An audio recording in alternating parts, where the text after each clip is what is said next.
This is going to be an evil topic. Hey everybody, we are going to talk today about evil and suffering. Today I have a guest with me. Levi Marquez. We'll just do this conversation style. So the question we're trying to answer is, why would God allow evil? Have you ever had that question asked you? Yeah, definitely. Have you ever asked that question yourselves?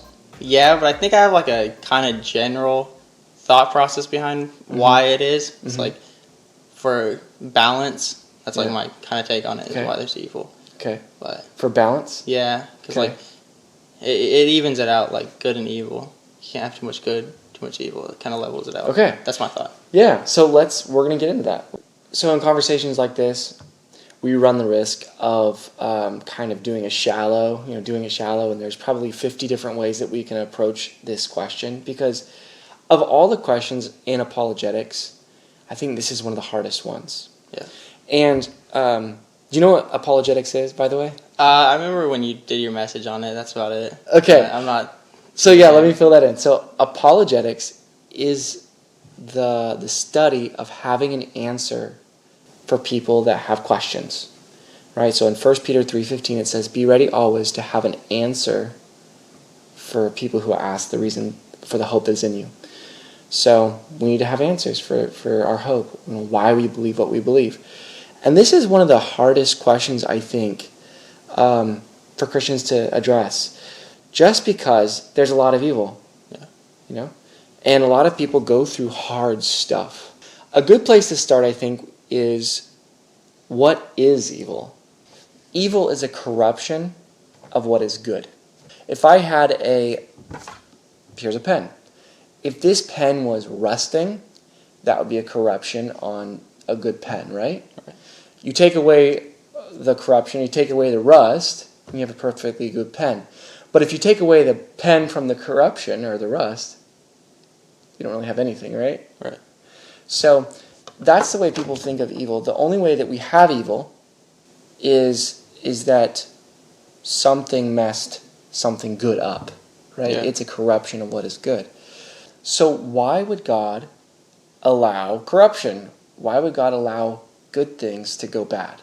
Over 2,000 years ago, Epicurus, who is a Greek philosopher, have you heard of him? Never. You would do some very deep thinking there if you're reading Epicurus. But Epicurus actually asked this question a long time ago, and he used it to prove that there wasn't a monotheistic God, meaning there's like one omnipotent, omnipresent God in the universe. And this is how it went. So I'll read you his argument. Okay. If God is willing to prevent evil, but not able, then he is not all-powerful. If he is able to prevent evil, but not willing, then he is not good. But if he is both willing and able, how can evil exist? But if he is neither able nor willing, why call him God? Okay, so... Well... Did you follow that? Yeah, I get that. Okay, so he's really saying, and here's kind of like in the simplest form, that an all-loving and all-powerful God exists. Yeah. That's kind of what Christianity claims. Definitely. Suffering exists. And a lot of critics would say, therefore, God doesn't exist. See, they see that as a contradiction of terms. Nothing there in those three things I read, an all-loving and all-powerful God exists. Evil exists, therefore, right? Yeah. But there's nothing there inherently contradictory, meaning that it doesn't disprove God. But they kind of skeptics sneak in a couple of things that your mind is probably already on. Yeah. Right? That Definitely. You're like, okay, well, if he's, and this is here, if God is all-powerful, he can create any world he wants. Yeah. Right? Yeah, definitely. And if he's all-loving, then wouldn't he prefer a world without suffering?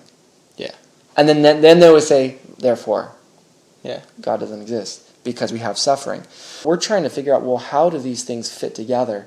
And so I'm going to address, if God is all-powerful, then can he create any world he wants? And if God is all-loving, he would prefer a world without suffering. Yeah. So we're going to look at those, like kind of those assumptions, those kind of things that kind of war with our brain. Okay. Does that make sense? Yeah, definitely. Okay. Any questions so far? No, not really. I think Okay. I think I got the basic concept. Okay, good. Okay, so can God create any world he wants? I think so. Yeah? Yeah, I Okay, think so. well, let's look at that. We're going to talk about kind of two different sorts of evil. There's a first one called moral evil, which means that, like, I do something to you, I hate you and take a pen and stab you. That's moral evil. Yeah. It's me enacting something on you, right? And then there's natural evil, like earthquakes and lightning and tsunamis and things that happen in the natural world that cause death or harm or suffering. Yeah. Diseases, COVID-19, that can all be put in like the category of natural evil. Okay? So, first of all, let's talk about moral evil. The evil that comes from people like me and you and everyone else. Have you heard of a thing called free will? Yes. Okay. Yeah. Tell me your understanding of what free will means. It's an argument that I have a lot. Okay. I still am indecisive because I understand, like, there's two sides to it. It's people that believe that free will exists and people that don't believe it exists. Yeah, okay, so like, deterministic. I think God sets doors in front of you, and it's your choice to open that door. He gives you multiple options. Yeah. That's my take on it. Yeah, and I think you're right. And I think the part that we really have to hone in here is that God allows you to choose. Yeah. Okay, so this is really, really important for the whole argument. If God is all-powerful, then he can create any world he wants. Okay, so think about it.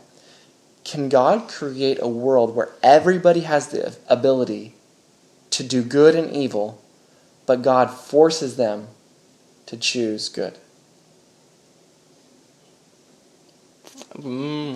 Yeah, I think so. Okay, so tell me. Yeah. I think How would that work?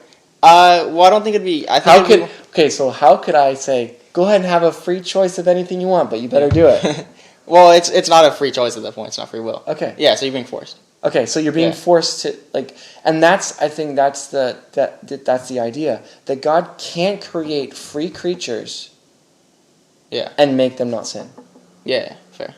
Right? Because can he create creatures that aren't free though? Could he create something? Sure.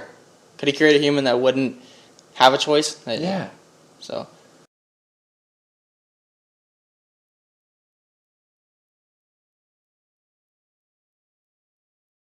So to answer that last question, I said, you can't say it. I can't say it. I asked Siri if she loved me, and I think you got the point, right? Yeah. But, well, in defense, that's a man-made device, though, right? Yeah, so. But it's also a robot. Fair. So. And God can make a robot, right, that doesn't have free will. Yeah. That's what we call him, right? Or automaton. Yeah. That, and he could be like the string puller, right? Like, say I love you, say I love you, I love you. Like, so God isn't going to force anyone against their will. He's a gentleman. Yeah. He's not going to be like, you must go to heaven. You got to go. Like, it's not a forced, because that's coercion. Yeah. What God wants is, God wants creatures to love him. Because remember, with free will, the only way that we have love is because of free will. Yeah. Think about it. If I asked Siri if she loved me, good thing it didn't turn on, right? Cuts the cameras again. Yeah. Yeah, but it's not like an actual. It's not a relationship. Yeah. It's just saying it because you asked her. Right. Yeah, and it's kind of like I could program her probably to say it back every single time, but that doesn't make me feel loved. A robot's not making a choice. I program the choice. I love it how Norm Geisler said this: forced love is called rape. Yeah, definitely. Right? Like, he says, and God is not a divine rapist. J.B. Phillips says that evil is inherent in the risky gift of free will. So, when I give the opportunity for love, I also give the opportunity for saying no. Yeah. And I think that's what you're getting at. It's like, well, what about all the people who do say no? Well, they don't want God. They're actively choosing, I don't want God. And that's what happens, and that's why we have evil around us. Yeah. Because there's a lot of people who don't desire God. They don't desire to live for him. And so they do things that are sinful or a corruption, or they're corrupted, right? They corrupt the world around them, and they do evil to each other. And that's why we have a lot of moral evil around us. So with the opportunity to love, we also have the opportunity for hate and for death and for evil. Yeah. And it's kind of a bundle package. Yeah, I get that. Okay. Questions on that? No, that makes a little better sense. It's a bit more clear. So to answer that question, if God is all powerful, then could he create a world, any world that he wants? Yeah. So just to kind of like demonstrate this, can you take this paper clip, and you're strong, right? You may not be all powerful, but you're strong, right? I hope so. Okay. Can you take this paper clip and bend that into a circle square? A circle square.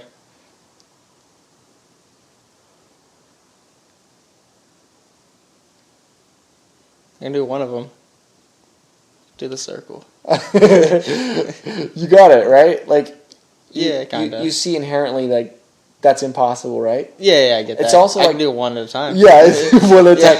But a circle square is impossible. Yeah, definitely. It's a contradiction in terms, just like a married bachelor is. Yeah. Just like a one-sided stick. Yeah.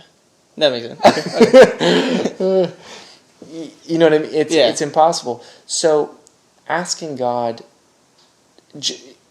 think now of a God that's all-powerful, right? Even though you're all-powerful, he can't do certain things. Like, we know he can't lie. Yeah. He's never going to make a burrito so big that he can't eat it. Yeah. You've heard of these things that people do, right? So, in the same sense, he can't make it impossible for a free creature to sin. Yeah. It's a contradiction in terms. He can't force that. So, do you see kind of now how that kind of falls apart? The whole argument of, like, if he's all powerful, he can make a world. Well, the problem is all powerfulness doesn't have anything to do with it. Yeah. It's just that he chose to create creatures able to make choices. And with that comes evil, because these free creatures choose different things that God wouldn't want. God doesn't like the choices that they're making. Yeah, but he wants true love is what he's looking for. Right. And you can't force. You can't force true love. Okay, that makes sense. Yeah. Yeah, good. so that's why there is sin, unfortunately. It's because not everyone's going to make the right choice. Yeah. Got it. Okay, good. I get that part. Okay, so now let's go to the next point, point 4. If God is all loving, then he prefers, or he would prefer, a world that has no suffering. Are there other good reasons for God allowing suffering in the world? So let's start this process, this point, by asking, what's the meaning of life? Wow. So, really quick, what are some of the answers that you think some of your friends would give? In church, out of church? Everyone has their different answers. I guess it's like to be, some think would be to be successful. That'd be like the meaning of life. Be successful? Yeah. If I'm successful, then... Yeah. Or find true love. Find true love, okay. To get stuff, right? Like, be successful, materialistic, I just want a mansion. Yeah, definitely. Like, to live a comfortable life where you don't have to worry about debt and stuff. Sure. Yeah, sure. Definitely. So, and maybe like to be happy. That's kind of to be happy. I think that's probably what a lot of people, you see a lot of books, like, be happy, like definitely. 5 steps. And I think that's what a lot of people say. In Christianity, though, it's different. We don't put that as being the pinnacle of what life is all about. Yeah. So the purpose of life for a Christian is to know God and to make him known. Yeah. Right? Is to have a relationship. Yeah. And you see that sometimes that's difficult, right? Having a relationship with God. You can't see him, but you can feel him. Yeah. You can just pray to him. And then making him known, meaning talking about it, to bring other people in, right? And so that's the principal purpose for a Christian, to know God and to make him known. Now, God knows everything that will happen in this world. We can get into foreknowledge and all that other stuff, but probably not right now. God knows what you would do in every single situation. Yeah. And so that he's created this world so that you can be the best moral person that you can become. Yeah. Right? And he knows that that with this sort of setup, this world that he's created, brings the most possible people into Christianity. Even though God knew with his omniscience, his all-knowing, he knew that you would sin. He knew that Adam and Eve would fall in the garden. He knew all that. Yeah. He knew from the very beginning. But he knew that he can work out a better, more beautiful future, even though that happened. This might not be the best possible world for us right now. Yeah, definitely. But it's the best possible, it's the way to the best possible world. You see that? Yeah. Because if we're all going to maintain our free will, but we want a utopia of we want heaven to be perfect and peaceful and happy, but we still want free will. Can you imagine, if this is not heaven, right? You understand that. There's tons of evil around us. Because there's people that are actively choosing to do bad, to do evil. So God creates this world, which would be the best possible world, to kind of sift the people that would want him, that would freely choose him, so that when we all go to a better place, the way to the best possible world, that we could live perfectly in that state, in that place. Does that make sense? Yeah, that makes sense. So that would say that life here is very, very, very important for teaching us the lessons, so that when we do get to that perfected place, we don't sin. Yeah. Right? Does that make sense to you? Yeah. He's just so it's like he's given everyone an option, and he's trying to find the true people that actually truly love him and want to spread his word and stuff. So think about perfect. So think about it as we're children of God, right? Yeah. So, are children perfect? No. I mean, children I have two. Yeah. You don't have any yet, right? No, definitely not. Yeah. I have two, and they're crazy sometimes. They don't do what I say. They're not very obedient sometimes. And as a good father, I want to train them because I know certain things are going to hurt them. Yeah. If you do this, it's going to hurt you. So I have to help them learn to make the right choices. Yeah. But you also don't want to be, as they go on, you also don't want to be forcing them. Exactly. They have to let them make their own choices. Right. At some point, too, I'm going to be hands-off, and they're going to do whatever they want to do. Yeah. So God, being a good father, has to put us in an environment where we can learn these skills, we can learn these lessons, because this is kind of our proving ground. Yeah. Makes sense. Right? And so if God removes everything, we'd be kind of spoiled brats, wouldn't we? Yeah. I mean, think about it. Yeah, very much. We could think of parents probably with kids that they don't have any sort of discipline. And actually, God talks about discipline. He actually says this in Hebrews 12. He says, "Endure hardship as discipline. God is treating you as his children. For what children are not disciplined by their father?" So here we're learning discipline. We're learning through hardship. We're learning to train ourselves and to trust him through our hardship. It's kind of soul making. It's building us to become the people that we need to be. Yeah.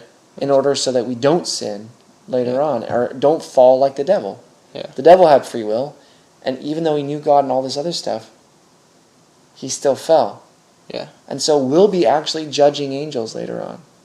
So weird. Because we'll be able to say, we didn't know God in the splendor that you did, but we still trusted him.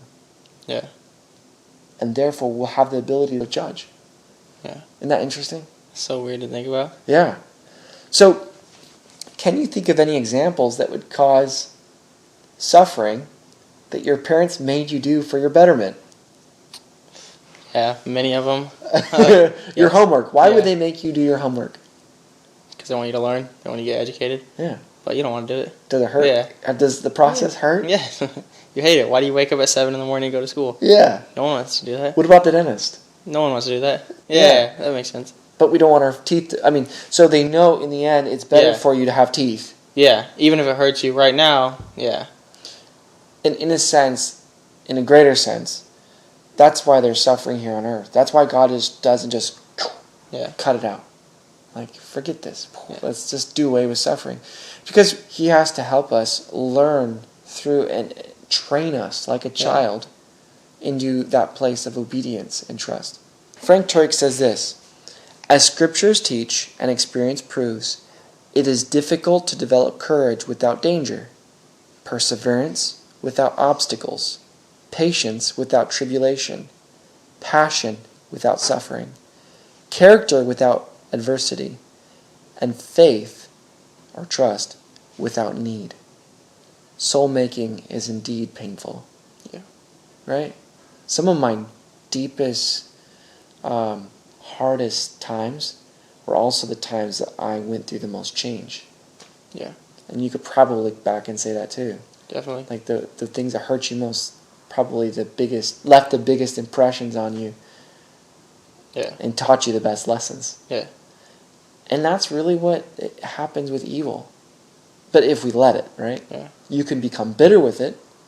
Yeah. Or you can say... it's all your choice. It's exactly it. It's a learning lesson. You can take it how it is. Yeah. That's true. That makes sense. One other thing, too, that pain gets our attention. Yeah. It really does. Unfortunately. Unfortunately, you're right. Think about this. So C.S. Lewis said, God whispers to us in our pleasures, speaks in our conscience, but shouts in our pains. It's his megaphone to rouse a deaf world. I mean, the world is really deaf a lot of times to God's quiet voice. Yeah. But when tragedy hits, think of COVID-19. Yeah. There's some people that turn to God in this time. And there's some people that ignore him or say, you're the cause, Yeah. Do you think that God would create issues like that, though, to get people's attention? Because that would be... my thought would be that's a pretty corrupt way to... So Jesus actually addresses this in the Bible, and there was a tower that fell on some people. Yeah. And he said that God wasn't doing that because they were more evil than somewhere else. Right.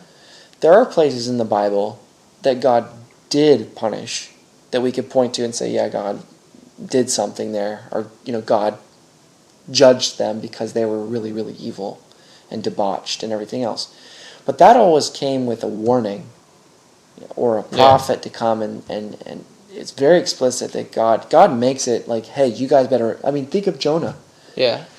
So okay, that makes sense. So it'd be like he would warn you. God's just not going to randomly be like, all right, I'm just going to curse a whole group of people just because. But God, it also says that it rains on the just and the unjust. Fair. Right? But and so think of COVID-19, right? Yeah. It's everywhere. Yeah. People in church are getting it. People out of church are getting it.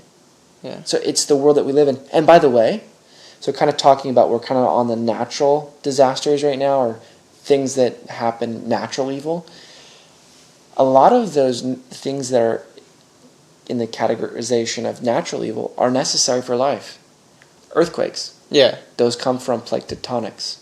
Yeah. Plate tectonics are necessary for Earth to function as we know it. Right. We know that insects, like everybody, like, please just kill all the mosquitoes everywhere. Mosquitoes are necessary. Yeah. Bugs are necessary for the cycle of life. Lightning is necessary. Yeah. Like all these, I mean, think about like fire. They're great wildfires. Well, fire is necessary for life. So the flame that warms is also the flame that burns. The water that nourishes is also the water that drowns. Yeah. With God creating the natural world as it is, it's governed by laws. And sometimes people get hurt because the world functions the way it does, right? And it normally happens even to a greater extent in lesser developed countries, so I think floods are the number one cause of death in the world, I think. That's crazy. Or one of the natural disasters that cause the most death. And it's normally in countries that are less developed. So meaning that people are building their homes in places that are not good. Yeah. Or not safe, right? And when a flood happens, they suffer. And oftentimes that's kind of the butterfly effect. Have you ever heard of that, like chaos theory? Yeah. Of like, if, a butterfly flaps its wing over here and it affects stuff way over there. I think that there may be some truth to that. Yeah. And especially when it comes to, think about corrupt governments, where there are so many people that have famine and they're very greedy and selfish people. They're not helping their people. And a lot of people are suffering for it. In a sense that we can really connect that to moral evil. And we also know we're living in a fallen world. Yeah, unfortunately. Yeah. And so there is a better world to come. People think that since there's a pain, God's not doing anything about it. The thing is, though, is that he's not just dangled this thing of like eternal life out in front of us and not give us any help. Yeah. Remember that the whole Bible is a story about going from this brokenness to, it's a rescue mission from God. It's the whole story of bringing us back into reconciliation with God. From evil into righteousness. That's the whole story of the Bible. The whole story of the Bible is addressing this very issue. Yeah. So it's not leaving it alone. And really it meets its critical point where God of the universe, the God that created this, decided to enter into his creation and robe himself in flesh and become like us. So it's not a God that stands away from the evil and just looks in like, that really stinks down there. Man, that must hurt, that nail they stepped on, right? It's a God that actually had a nail driven through his foot, and he knows exactly what that pain feels like. Yeah. Had a God that knows what it's like to die an agonizing death, to feel betrayed by people, to feel completely and utterly alone, to feel what it's like to go through hunger. So it's not a God that just stands back and be like, all right, Miles, go ahead and figure it out, dude. Yeah. It's a God that's like, hey, I know what it's like. God did that to reconcile us back. Because God wouldn't be a God of justice just to be like, yeah, go and do what you want, sin, and I'm just going to wave my hand and say you're forgiving. Justice, remember the penal system, justice requires requires payment for those and consequences. But God took those consequences on himself and said, I will do that. I will pay the price that you couldn't pay for all the sins you created. Yeah. So that now you can be free from that condemnation, that the sin that you should have paid for, that you should die for. And he died for us and went through all this life process. So, in other words, that God knows exactly the struggles that it said he was tempted in every way. Yeah. He just didn't sin. He was our example, but like, hey, I did it. Yeah. You strive for it. Yeah. Just to kind of sum it up, I think C.S. Lewis, again, one of my favorite thinkers, said this. Yeah, he's a really good thinker. He said this. They say that some temporal suffering, no future bliss can make up for it, not knowing that heaven, once attained, will work backwards and turn even that agony into a glory. Because we'll look back, just like you said, we'll see some of our suffering and go like, I could see the purpose for that. Remember that this is just the tip of the iceberg, and that doesn't even give it like this little tip of the twine. But we have a whole eternity to live with these choices. Yeah. And so we'll look back in that and say, that was, yes, it was suffering, it was hard. There were times where I didn't feel accompanied by God. I felt alone. I really felt the pain. But God is with you through that. He's walking you through that. And, what's interesting is, in my darkest moments, also God becomes most real. And so I think that's the thing to take away from this, is God's building your character.